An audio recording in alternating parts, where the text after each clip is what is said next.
और उत्तरकाशी में चल रहे रेस्क्यू ऑपरेशन से जुड़ा एक बड़ा अपडेट आपको बता दें। उत्तरकाशी में ड्रिलिंग का काम फिलहाल रोका गया है। बताया जा रहा है कि ऑगर मशीन में खराबी के बाद रेस्क्यू को रोकना पड़ा है। अब तक टनल के अंदर 46.8 मीटर की ड्रिलिंग हो चुकी है। उम्मीद जताई जा रही है कि कल दोपहर तक टनल में फंसे लोगों को बाहर निकाला जा सकता है। फिलहाल ड्रिलिंग का काम रोका गया है। मनीष प्रसाद हमारे सहयोगी लगातार मौजूद हैं उत्तरकाशी में, पल पल की अपडेट हमें उनसे मिलती है। मनीष, क्या जानकारी, क्या ताजा अपडेट? पंकज, सबसे पहले हम आपको बता दें कि कुल मिला के 48 मीटर का अभी जो पाइप है वो अंदर डाला जा चुका है और अभी भी करीबन 10 मीटर के लगभग बाकी है। उसकी वजह यह है क्योंकि आज फिर से मुश्किलात हुआ। पहले 1.8 मीटर और फिर उसके बाद 1.2 मीटर, यानी पूरे दिन में कुल मिला के 3 मीटर तक ही पाइप इंसर्ट की गई।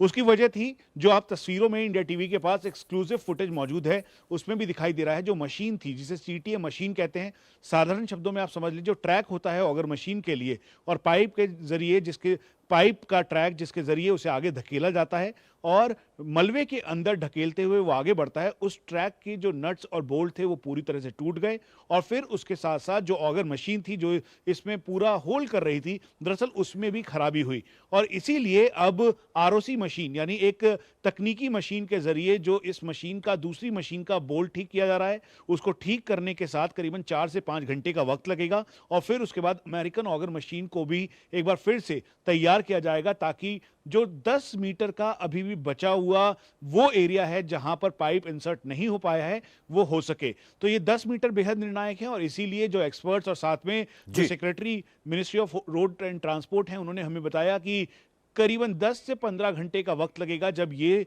जो 10 मीटर है वो पूरा पार हो पाएगा और इसके लिए मशीन्स का ठीक होना जरूरी है। इसीलिए आज पूरी रात एक्सपर्ट्स और टेक्नीशियंस इसको ठीक करेंगे। मनीष, जरा दो चीजें आपसे समझनी है। क्या अंधेरे का कोई फर्क पड़ता है चूंकि टनल के अंदर ये काम होता है, या अंधेरे का कोई खास फर्क नहीं पड़ता? क्या जो ये काम होता है वहां तक पहुंचने का वो रात भर होता रहता है या एक वक्त पे आके उसे रोका जाता है, सुबह का इंतजार किया जाता है? पंकज, पहले तो हम आपको बता दें कि टनल के अंदर पूरा उजाला है।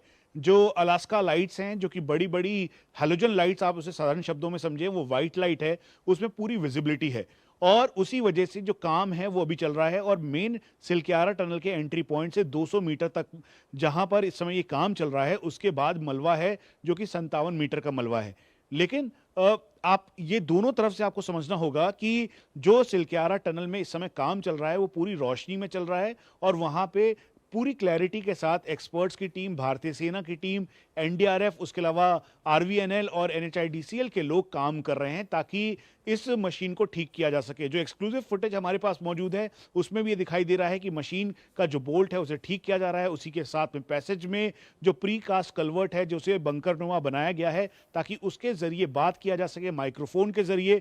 तो ये एक तरफ चल रहा है। दूसरी तरफ जो करीबन 57 मीटर की दूरी के बाद 200 किलोमीटर का जो पूरा एरिया है जहां पर ये 41 वर्कर्स अभी मौजूद हैं, दरअसल इस एरिया में भी पानी भी मौजूद है और इलेक्ट्रिसिटी भी मौजूद है। तो रोशनी की कोई कमी नहीं है, विजिबिलिटी बिल्कुल क्लियर है और अंधेरे की वजह से कोई भी ऐसा काम नहीं है जो रुक पा रहा है। लेकिन चलिए मनीष, उम्मीद करते हैं कि कल सुबह तक जरूर अच्छी खबर आएगी और जितने मजदूर अंदर फंसे हुए हैं वो बाहर आएंगे। बहुत बहुत शुक्रिया इस अपडेट और इस जानकारी के लिए आपका।